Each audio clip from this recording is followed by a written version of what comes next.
একটা দেশ চলতে পারে। এই সমস্ত দুর্ধর্ষ ডাকাতদের সম্পদ দেশে ফিরিয়ে আনা হোক।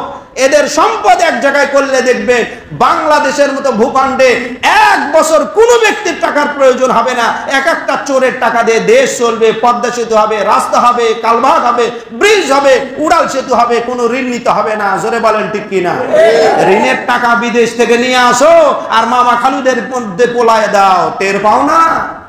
বাপ মারা যাওয়ার আগে বিটকেস রেখে যায়, ভাঙ্গা বিটকেস, তাদের নাতি পুতির 1000 কোটি টাকার হদিস পাওয়া যায়।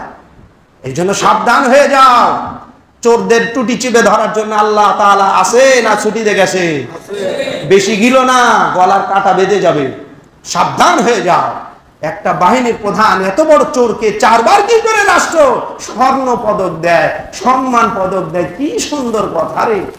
এইরকম একটা বাটপাট যদি এত পদক পায়, না জানি এরকম প্রত্যেক বাহিনীর প্রধানেরা কত বাটপাট যে লুকিয়ে আছে আল্লাহই ভালো জানে। এগুলি বললেই আমরা খারাপ। এজন্য জাতি শুনে রাখবেন, যেই জাতির অধপতন শুরু হয়, গ্রাম্য ভাষায় কথা আছে, মাছের পছন ধরে মাথা থেকে। মাছের পছন কোন জায়গা থেকে ধরে? মাথা থেকে। মাছের যদি পছন মাথা থেকে ধরে, বুঝবেন এই মাছ আস্তে আস্তে এখন মরার উপক্রম।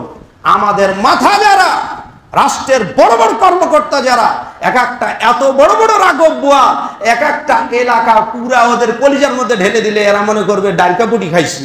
বড় বড় বড় সাগরে, মহাসাগরে আরো বড় বড় গাছ মারার জন্য এদের এগুলি সব ট্রেনিং করা আছে।